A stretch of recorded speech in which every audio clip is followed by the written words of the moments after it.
Listen, guys, this is a quick one. Listen, Under Ruiz Jr. been talking shit, saying, I don't want no smoke and I run away from the smoke. Listen, how can I don't want smoke and I'm the one that made the offer to fight him? I'm the one that made the offer to fight him. He never made no offer to fight me, so who's the coward? I told Eddie to make the offer to fight him. Eddie made the offer to fight him and he turned it down. He's the fucking coward. Fat cunt just talking shit. Listen, people need to wake up and realize that I ain't scared of no one. Anyone want it, can get it, anytime, anywhere. I'm the can man. I'm more Mexican than the Ruiz is. He's a coward. He's all gut and no heart. Pussy. Big love to my General Pato B for sponsoring man in the Patreon. Any other generals out there who want to join the team, request content, receive daily exclusive videos, check me out, patreon.com/theyb. Wow, this is what I wanted to hear. Now, obviously, my loyal Donnies out there, my loyal generals out there who watch the channel on a daily basis, you'll know that I did a video reporting on Andy Ruiz sending out a very smoky tweet. He's put out an Instagram message saying,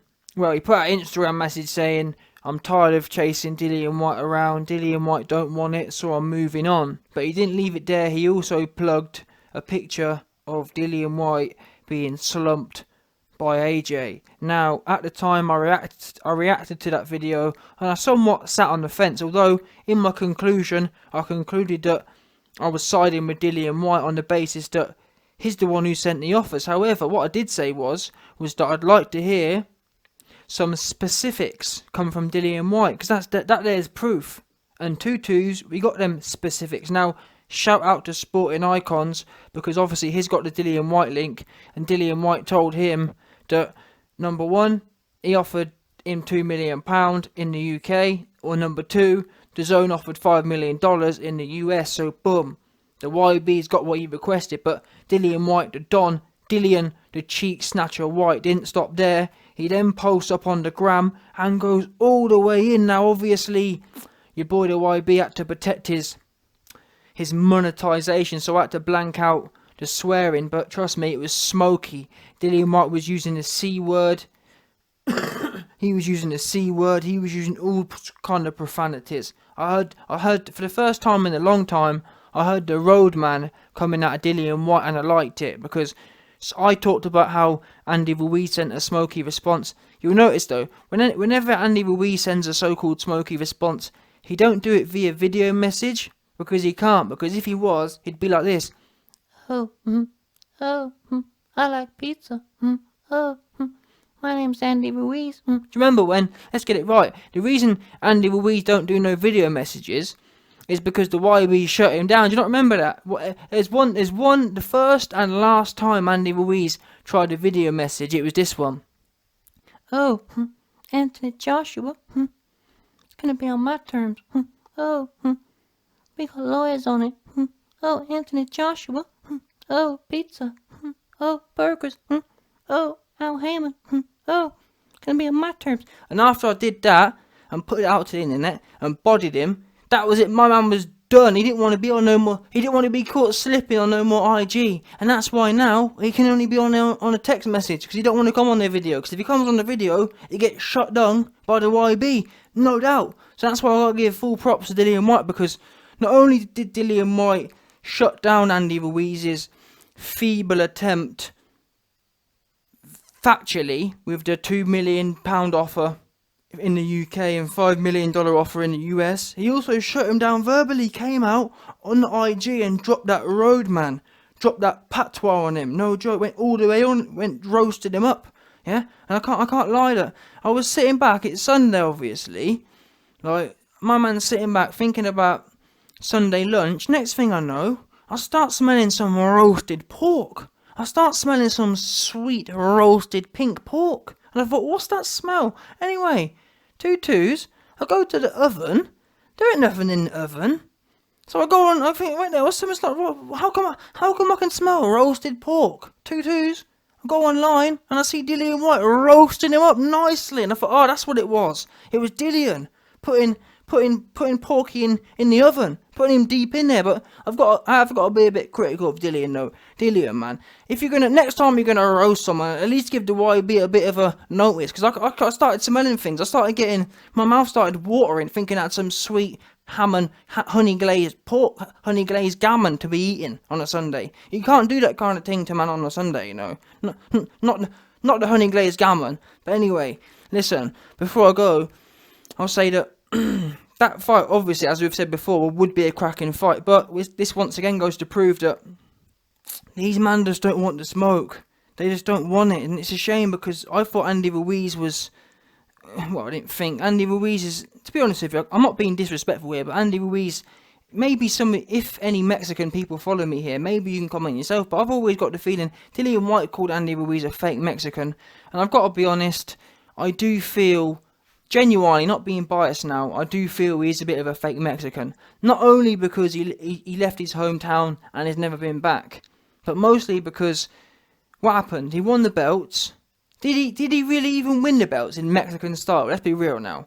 Did he really snatch the belts from AJ? I don't think he did. Like AJ said at the time, he won that fight because AJ was awful. Not taking credit. I'm just saying though.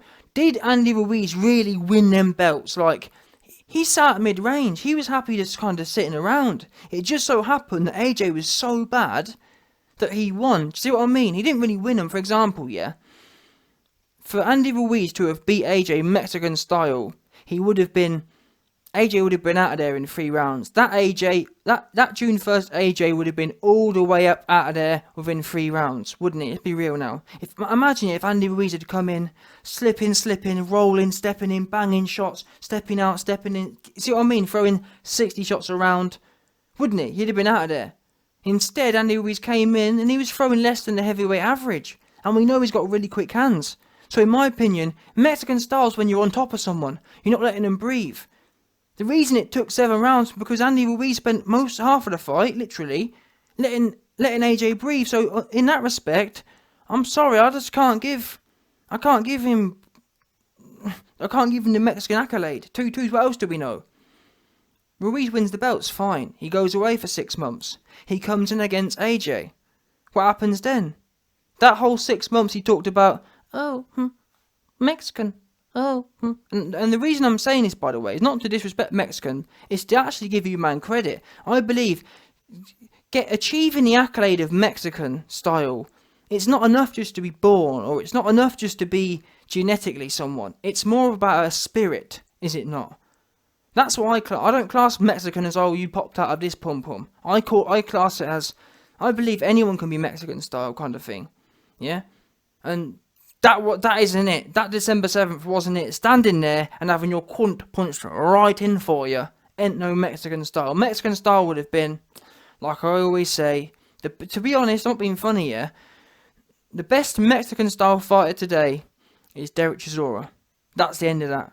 Derek Chisora today is the best Mexican fighter in terms of style.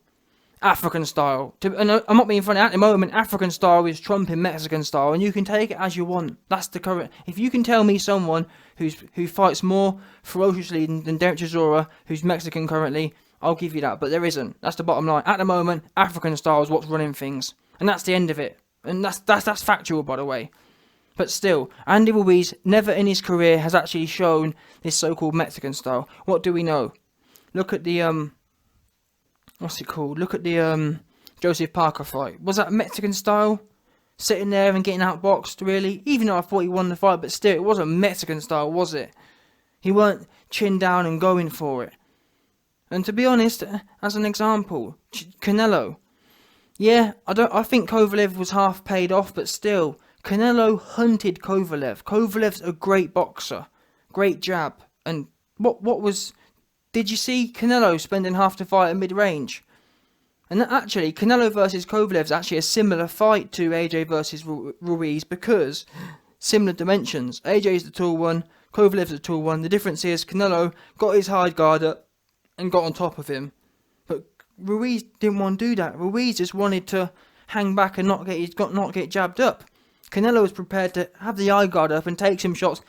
Canelo was prepared to take 3 to give 1. Ruiz wasn't, and that's the key difference in Mexican style. Mexican style is about being prepared to take, to give. Look at Chisora. Prepared to take, to give. Andy Ruiz, in my opinion, never really showed that. If you want, June 1st was more about the fact AJ weren't giving nothing out. Ruiz was fighting a heavy bag, and even then it took him 7 rounds to finish a heavy bag.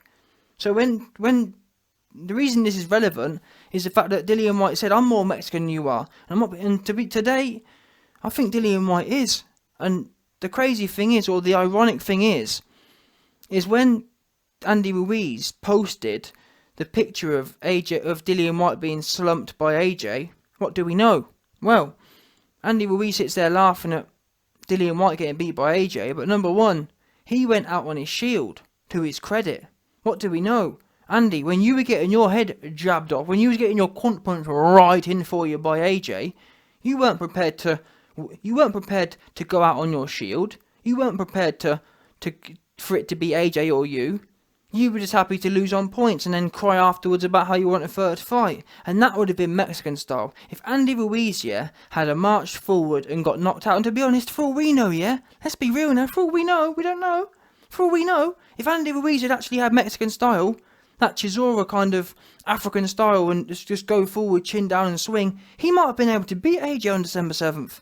But the problem was he didn't have that in him. He didn't have that so-called Mexican style because he wasn't prepared to eat 3 jabs to get his own shots off. He was happy sitting back and just getting outboxed. At not one point did Andy Ruiz say, and even after the fight he admitted, "Oh, I was too hesitant." Well, that there's the being too hesitant is the inverse of Mexican style. You can't be Mexican and be hesitant. It don't work like that. So unfortunately, boss man, you can sit there and laugh at Dillian. Dillian's more Mexican than you are because he, on that night, I think it was December 15th or December 14th, 2015, he said, "AJ, it's me or you tonight."